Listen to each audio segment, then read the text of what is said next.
దేవుని పరిశుద్ధ నామానికి మహిమ కలుగునుగాక. పరిశుద్ధ గ్రంథమైన బైబిల్లో నుండి మత్తయి సువార్త 5వ అధ్యాయము 4వ వచనాన్ని చదువుదాం. దుఃఖపడవారు ధన్యులు, వారు ఓదార్చబడుదురు. జీవితంలో ప్రతి మానవునికి దుఃఖము, కష్ట బాధలు, వ్యాధి సమస్యలు ఎదురైనప్పుడు మనకు దుఃఖమే. ప్రతి కుటుంబ జీవితాల్లో కూడా అపవాది అనేక శిక్షలు పెట్టి జీవితాల్లో ఎన్నో సమస్యలతో బట్టి దుఃఖించే కుటుంబాలు, దుఃఖించే వ్యక్తులు ఉన్నారు. సమాధానము నెమ్మదలేక. కారణం, అపవాది ఎవరి ద్వారా అయినా సరే మానవుని జీవితాన్ని పాడు చేయడానికి వాడు నాశన పుత్రుడని పరిశుద్ధ గ్రంథం రాయబడింది. వాడు నాశనం చేసేదానికి లోకానికి వచ్చాడు. ఎవరైతే తమ యొక్క హృదయములు సాతానుకు మనసిస్తారో వారి హృదయములకు చొరబడి వారు చెడిపోతారు, ఇతరులను కూడా పాడు చేసేస్తారు. హృదయంలో శాంతి, సమాధానము, నెమ్మది లేకుండా చేస్తారు. కాబట్టి ప్రభు ఇలాంటి దుఃఖముతో ఉన్నప్పుడు దుఃఖపడవారు ధన్యులు, వారు ఓదార్చబడుదురు. పరిశుద్ధ గ్రంథంలో యేసు ప్రభు దినములలో ఇశ్రాయేల్ దేశంలో ఒక చోటు ఉందండి. అది యెరూషలేములో గొర్రెల ద్వారం దగ్గర హెబ్రీ భాషలో బెతెస్దా అనబడిన ఒక కోనేరు కలదు. దానికి 5 మంటపములు కలవు.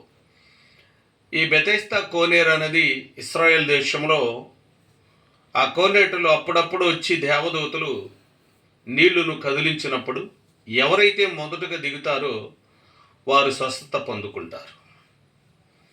అయితే ఒక వ్యక్తి అక్కడ ఉన్నాడు, పక్షవాయువుతో.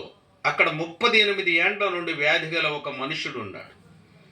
అతడు ఎలాంటి వాడైతే నీళ్లు కదిలించిన పిమ్మట మొదట ఎవడు దిగునో వాడు స్వస్థత పొందుకుంటాడు. కాబట్టి అతడు 2 కాళ్ళు కూడా నడవలేని స్థితిలో అతడు 38 సంవత్సరాల వరకు ఆ మంటపం దగ్గరే, ఆ కోనేటి దగ్గర కనిపెట్టుకొని ఉన్నాడు. జీవితం సగం అక్కడే గడిపేశాడు. శాంతి లేదు, సమాధానం లేదు, నెమ్మది లేదు. తనకు బంధువులు లేరు, స్నేహితులు లేరు, అన్నదమ్ములు లేరు, ఎవరు లేరు. అందరూ ఆ మంటపం దగ్గర వదిలేసి, ఈ రోజుల్లో కూడా అంతే, బాగా ఆరోగ్యంగా ఉంటే అందరూ వచ్చి చూస్తారు, పరామర్శిస్తారు, బంధుత్వాలు కలుపుకుంటారు. అనారోగ్య స్థితి వచ్చిందంటే అందరూ వదిలిపెట్టేస్తారు. మానవుడు పడుతున్న భూమి మీద బాధలు భయంకరమైనవి. కనుక ఈ మాటలు వింటున్న ప్రియ సహోదరి, సహోదరుడా, నీ జీవితంలో కూడా మోసపోయావేమో, మనుషులను బట్టి మోసపోయావేమో, లేదు అనేకులను నమ్ముకొని జీవితంలో విరక్తి చెందావేమో, ఎప్పుడు ఏడుస్తూ దుఃఖముతో బాధలో ఉన్నావేమో.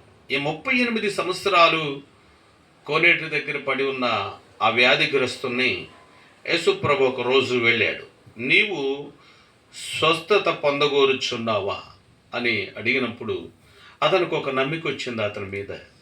నిజంగా ఇతనికి మనం మేలు చేయబోతున్నాడు, ఇతడు మనల్ని దేవదూతలు కదిలించినప్పుడు నీళ్ళల్లో మనల్ని తీసుకొని వెళ్ళి దింపబోతున్నాడు అన్న ఆలోచనతో ఆయన ఉన్నాడు.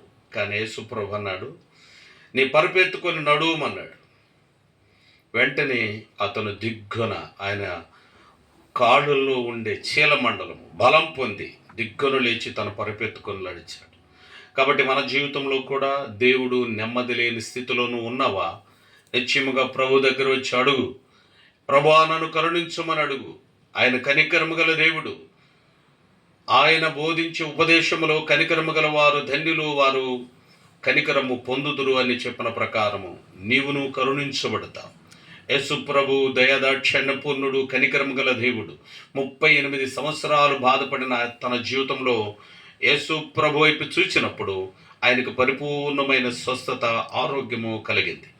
అలాగనే దేవునికి స్తోత్రములు. దైవప్రియులారా, మన దగ్గర యేసు ప్రభు వెళుతున్నప్పుడు 2 గుడ్డివారు కేకలు వేస్తూ ఉన్నారు. 2 గుడ్డివారు తమ జీవితం అంతా కూడా ఎవరిని చూడలేక ఈ భూలోకములో ఉన్నవన్నీ కూడా మరిచి, వారు పుట్టుకతో గుడ్డివారుగా పుట్టి వారు అడుగు తింటూ వారి పరిస్థితి చాలా నీచ స్థితిలో ఉన్నప్పుడు యేసు ప్రభు ఆ దారిలో వెళ్ళేటప్పుడు వారు కేకలు వేశారు, దావీదు కుమారుడు అయిన యేసు మమ్మల్ని కరుణించుమని. ఎందుకనగా తమ జీవితం అంతా దుఃఖముతో, వేదనతో, బాధతో వారు అడుక్కుంటూ అందరి దగ్గర వారు బాధలో ఉన్నారు, కన్నీరు విడిస్తున్నారు. ఎవరు మమ్మల్ని ఆదరించగలుగుతారు? ఎవరు లేరు మాకు అన్నట్టు. కనుక ప్రభు ఆ దారిలో వెళ్ళుచున్నప్పుడు, దావీదు కుమారుడా యేసు మమ్మల్ని కరుణించమని కేకలు వేశారు. వెంటనే ప్రభు ఆగి వారిని పిలవండి అన్నాడు. మీకేం కావాలన్నాడు ప్రభు. మా జీవిత కాలం అంతా వేదనలో, దుఃఖములో, బాధలో ఉన్నామండి, మాకు చూపు కావాలి అని అడిగినప్పుడు, నువ్వు నమ్ముచున్నారా నేను చూపిస్తానంటే, మేము నమ్ముచున్నాం ప్రభు అన్నారు. దేవుడు వెంటనే మీరు చూడండి అన్నాడు. వారి కళ్ళల్లో నుండి పొరలు రాలి పరిపూర్ణమైన చూపు పొందుకున్నారు. కనుక మన జీవితంలో కూడా ఏ సమస్యలు అయితే ఉన్నావో, ఏ బాధలు అయితే నువ్వు కుమిలిపోతున్నావో, కన్నీటితో ఉన్నావో, ఏడుస్తున్నావో, దుఃఖిస్తున్నావో, రోదన చేస్తున్నావో, నీ బాధలన్నిటినీ, నీ సంకటములన్నిటిని కుదుర్చువాడు, నీకు సహాయం చేసే దేవుడు. ప్రభు దగ్గరికి రండి. ప్రభు అంటున్నాడు, ప్రయాసపడి భారమును మోయిచున్న వారులారా నా యొద్దకు రండి, నా యొద్దకు రండి అని ప్రభు పిలుస్తూ ఉన్నాడు. నిశ్చయముగా దేవుడు మీకు సహాయం చేస్తాడు.